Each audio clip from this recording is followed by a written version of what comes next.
അങ്ങനെ ഈ ഫുട്ബോളിലെ ഈ ഒരു വീക്കത്തെ മെയിൻ്റനൻസ് കഴിഞ്ഞ് ഞാൻ ഈ ഫുട്ബോളിലോട്ടൊന്ന് കയറി നോക്കുകയാണ്.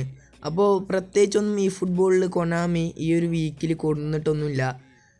ആകെ കൂടുന്നത് കഴിഞ്ഞ 2-3 വീക്ക് മുമ്പ് വന്ന സ്ട്രൈക്ക് അരേന എന്ന ഒരു ഇവൻ്റാണ്. അപ്പോൾ ഇതൊക്കെ നമ്മൾ കളിച്ച് ചടപ്പിച്ച ഒരു കാര്യം തന്നെയാണ്. 31ാമത്തെ ഇതിലാണ് നമുക്ക് റിവാർഡായി കൊണ്ടാണ് 100 കോയിന് കിട്ടുന്നത്. അപ്പോൾ ഇത് സഹിച്ച് കളിക്കുക, അതിനുള്ളൂ പറയാനുള്ളത്.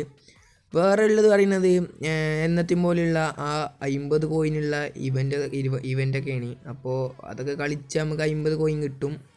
പ്രത്യേകിച്ചൊന്നും ഈ ഫുട്ബോളിൽ ഇന്ന് ഈ കൊണാമി ഒന്നും കൊടുന്നിട്ടില്ല അങ്ങനെ പ്രത്യേകിച്ചൊന്നും.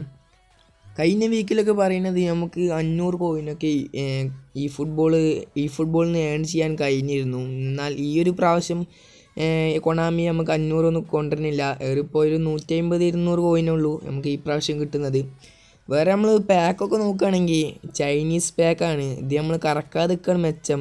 കാരണം 100 രൂപ പോകുന്നല്ല, 100 കോയിന് പോകുന്നല്ലാതെ വേറെ പ്രത്യേകിച്ചൊന്നും നമുക്ക് ലഭിക്കാവുന്നതില്ല.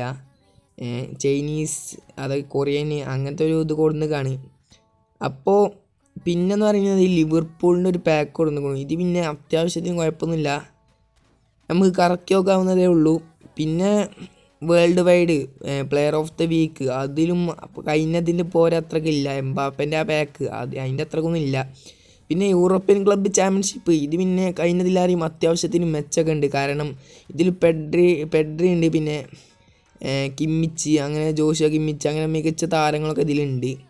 അപ്പോൾ ഈ ഫുട്ബോൾ ഈ ഒരു വീക്കിൽ ഇത്രക്കുള്ള കൊടുന്നിട്ട്. അപ്പോൾ വീഡിയോ ഇഷ്ടപ്പെടുകയാണെങ്കിൽ ഇത്രയുള്ള വീഡിയോ ഇഷ്ടപ്പെടുകയാണെങ്കിൽ ചാനൽ മറക്കാതെ സബ്സ്ക്രൈബ് ചെയ്യുക, വീഡിയോ ലൈക്ക് ചെയ്യുക. അപ്പോൾ ചാനലിൽ കൂടുതൽ ഈ ഫുട്ബോൾ വീഡിയോ ഇടുന്നുണ്ട്, അപ്പോൾ സപ്പോർട്ട് ചെയ്യുക.